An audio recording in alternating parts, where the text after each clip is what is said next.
En Asie centrale, le Moyen-Âge commence avec l'arrivée de la dynastie Tang chinoise. Les Tang, ils prennent leur essor après une période d'instabilité où les États du Nord étaient la plupart du temps dominés par des juntes militaires issus de clans dominants des confédérations tribales du monde turco-mongol. Les Tang rompent avec cette période, héritent de leurs prédécesseurs les Sui d'une Chine réunifiée, c'est-à-dire l'espace chinois proprement dit, hein, l'est de la Chine actuelle. Et à partir du milieu du 7e siècle, l'empereur Tang Taizong entreprend la conquête des régions de l'Asie centrale. La conquête notamment du Khagan, du Khaganat des Turcs, qui domine la Mongolie actuelle et la Mongolie intérieure, et peu après, la soumission également du Khaganat des Turcs occidentaux, hein, qui domine davantage la région du Kazakhstan actuel. Entre les deux, les cités-États tokhariennes et les cités-États de Khotan, Yarkhan et Kashgar étaient sous l'influence de ce Khagan des Turcs, de ce Khaganat des Turcs, des Gök turcs, hein, les Turcs bleus, les Turcs du bleu ciel. Elles étaient restées indépendantes. Et donc, l'arrivée des armées de Tang Taizong, qui va donc soumettre les deux Khaganats turcs et les oasis d'Asie centrale, y compris les oasis de Sogdiane, constitue la seconde occupation chinoise qui, comme la première, ne va durer que quelques décennies, quelques courtes décennies. Au cours de cette occupation chinoise, Tang Taizong, qu'on voit ici représenté, installe des garnisons. Et il crée cette organisation des 4 garnisons pour contrôler militairement le bassin du Tarim et les routes commerciales qui sont matérialisées sur la carte en blanc. Alors dans les sources chinoises, la confédération sogdienne est appelée le Mengchi. On a toujours les Svetaruna, hein, les héritiers des Huns qui sont dans l'Inde du Nord. Et en place donc du Khagan des Tuan-Tuan, qui domine du 3e au 6e siècle l'espace de la Mongolie intérieure, le Khagan des Tuan-Tuan est renversé par un nouveau clan issu d'un autre peuple turco-mongol qui se désigne comme les Turcs, expression qui ne recouvre pas l'ensemble des populations qui parlent des langues turques à l'époque.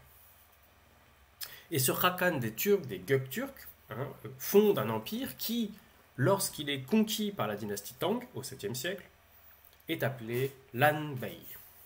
Le Khaganat des Gök turcs se scinde en 2 entités au cours d'une guerre civile à la fin du 6e, début du 7e siècle, et cette guerre civile donc produit la construction d'un second Khaganat Gök turcs occidentaux, lesquels sont indépendants, tandis que les Khagans orientaux sont soumis, vassaux, voire dissous par les conquêtes de l'empire Tang. Les Gök turcs occidentaux vont être à leur tour conquis par les Tang sous Tang Taizong. L'expédition qu'on a vue, et donc c'est cette intégration du bassin du Tarim, de cette confédération des États tokhariens, de cette confédération des 3 États Sakka, qui vont être donc soumis à ce régime des 4 garnisons. Et puis on a d'autres protectorats qui sont conçus, et finalement les Gök turcs occidentaux sont eux-mêmes dissous par la conquête de l'Empire Tang, et la Confédération sogdienne elle-même devient un protectorat de l'Empire Tang au cours du 7e siècle. Donc l'époque turque est celle d'une influence de ces Khaganats turcs, et très rapidement aussi celui d'une soumission à l'Empire Tang, mais qui va durer très peu de temps en réalité. À nouveau, les Turcs, comme les Huns avant eux et les Scythes avant eux, descendent à travers la même route migratoire, à travers les oasis de l'Asie centrale sogdienne, la Bactriane, l'Hindoukouche, traversent l'Hindoukouche et déferlent sur le nord de l'Inde dans le Gandhara et le Pendjab. Or, par une sorte de coïncidence, au moment où Tang Taizong restaure l'autorité chinoise dans le Gansu, envahit le bassin du Tarim, fonde des protectorats ou des régimes de garnison à Tourfan et dans l'actuelle oasis de Rumtsi, les Arabes, les arabo-musulmans, fondent une garnison dans le Khorasan, dans l'oasis de Merv, en Margiane historique. Le Khorasan, hein, c'est la province orientale de l'Empire sassanide. Et à partir de cette base, ils vont commencer à mener des raids et, au début du 8e siècle, conquérir la Confédération sogdienne, soumettre la Confédération sogdienne et devenir de ce fait les rivaux directs de l'Empire Tang. La Confédération sogdienne étant une province de l'Empire Tang, une province devenue un lointain vassal au début du 8e siècle, au moment où les Arabes arrivent.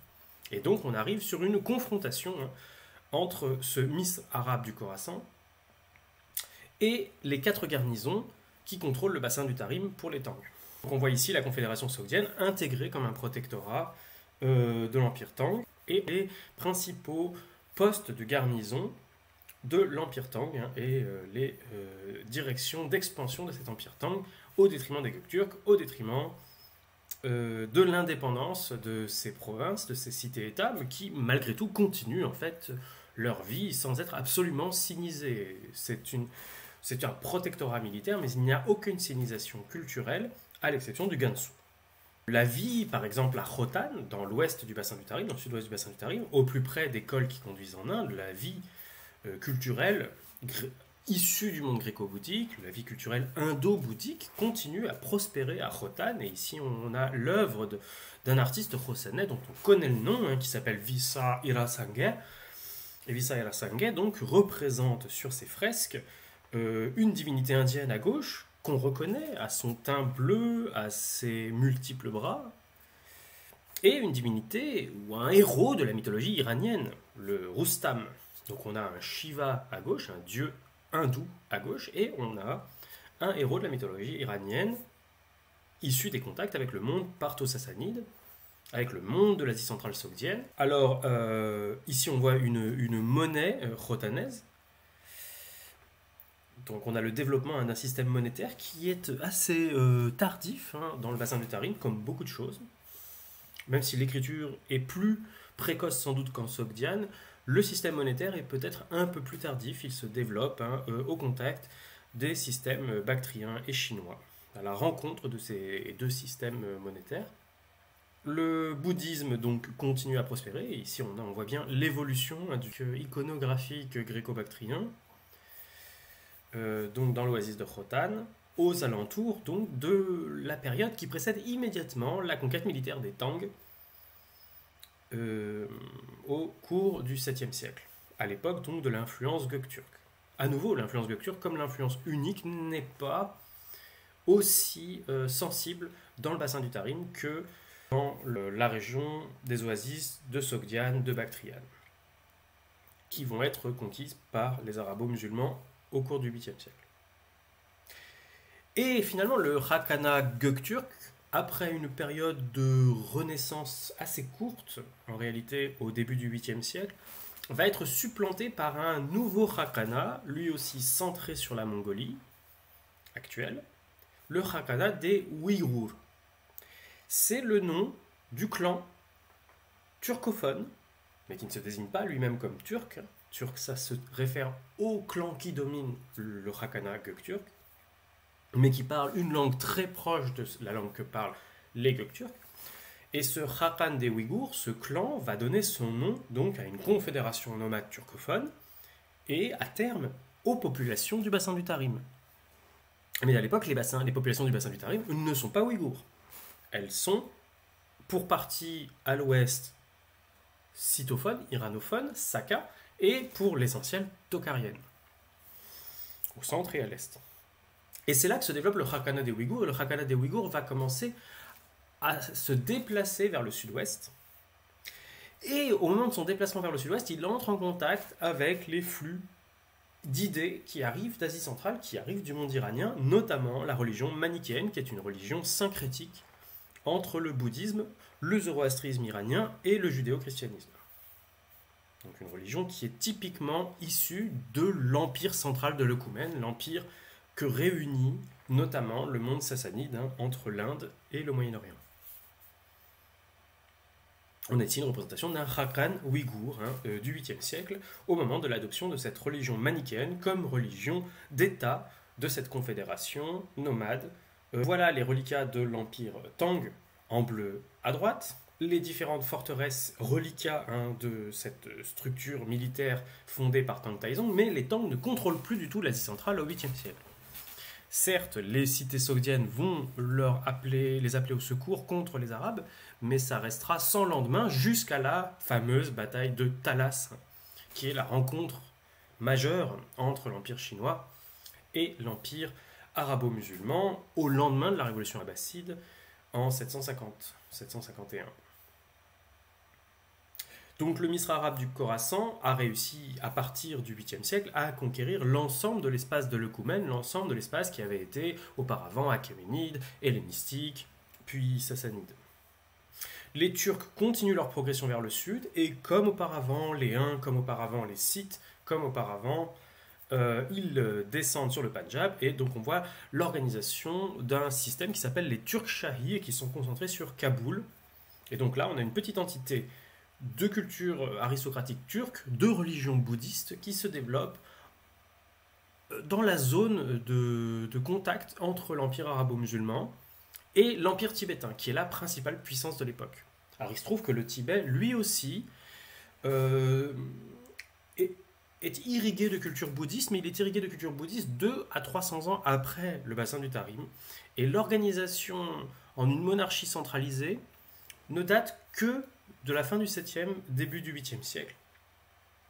Et l'empire tibétain est aussi important qu'il est extrêmement fugace. Il vient vraiment se nicher entre l'expansion Tang du 7e siècle et la fondation du Khakanat ouïghour au 8e siècle.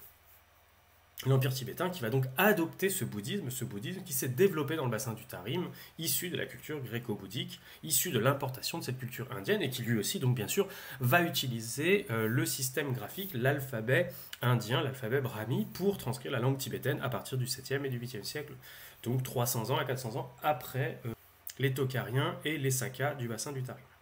On voit apparaître le Khakan des Ouïghours, le Khakanat est fondé en 744, il va régner pendant un siècle, il va adopter le manichéisme comme religion officielle.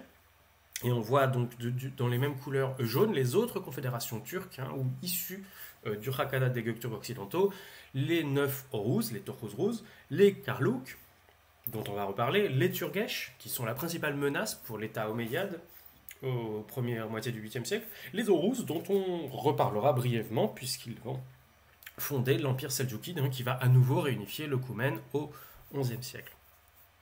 Mais pour l'instant, donc, l'influence sur la partie orientale, sur la partie tokharienne du bassin du Tarim, c'est l'influence du Khakanat ouïghour, et c'est l'origine de cette imprégnation qui va finir par forger le peuple ouïghour tel qu'on le connaît aujourd'hui.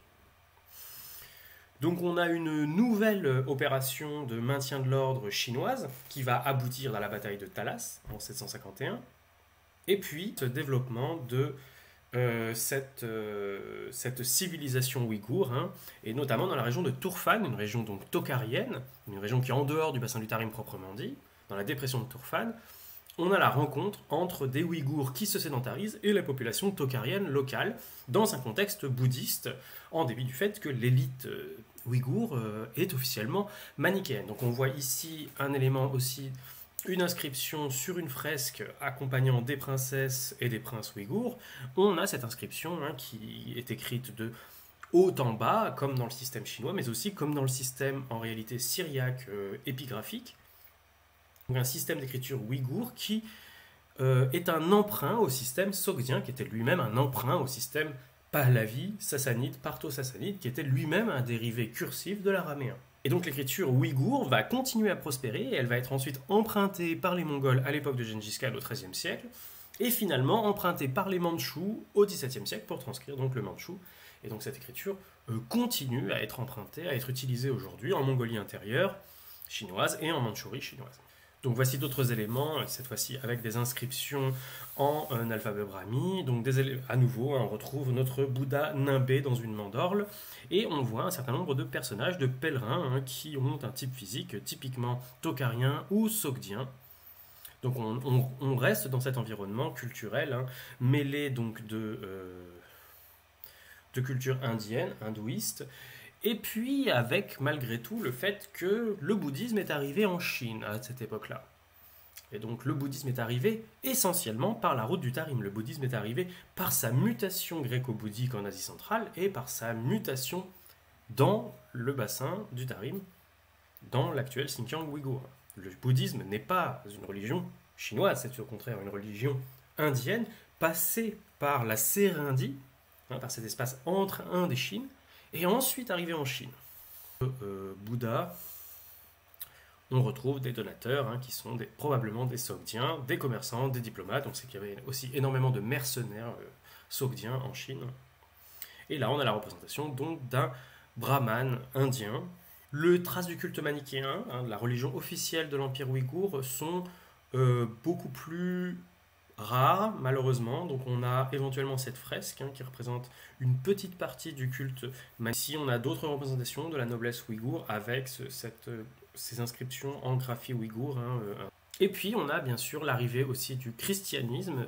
Le christianisme qui avait fleuri dans l'empire sassanide et en fait dans l'empire arabo-musulman omeyyade, hein. Après la chute des Sassanides, le christianisme continue de se développer, il se développe, il s'installe en Chine, et donc on a cette grande stèle de Xi'an, la grande capitale impériale Tang, au nord-ouest de la Chine centrale, et cette grande stèle dont on voit ici le sommet, hein, très impressionnant, avec ses sculptures très impressionnantes, comporte donc une partie bilingue en chinois et en syriaque, hein. Le système graphique, le système d'écriture utilisé en Syrie et en Irak, et notamment utilisé par les églises chrétiennes de Syrie et d'Irak. Et cette stèle commémore l'introduction officielle du christianisme en Chine au tout début de la dynastie Tang, hein, plus d'un siècle et demi avant cette inscription. Or, ce christianisme a bien entendu traversé le monde sogdien et le monde bactrien, et s'est donc implanté également dans le bassin du Tarim, même s'il ne supplante jamais le bouddhisme, hein, comme le manichéisme des Ouïghours ne supplante pas non plus le bouddhisme dans cette région à cette époque-là. Notamment non loin donc des grottes de Rothschild, où on a ces personnages, hein, qui donc témoignent d'une diffusion relative du christianisme. À nouveau, les traces du christianisme en termes de fresques sont beaucoup moins abondantes, comme pour le manichéisme, que les traces du bouddhisme, hein, mais on a ici une représentation probable du dimanche des palmes et une figure féminine en repentance.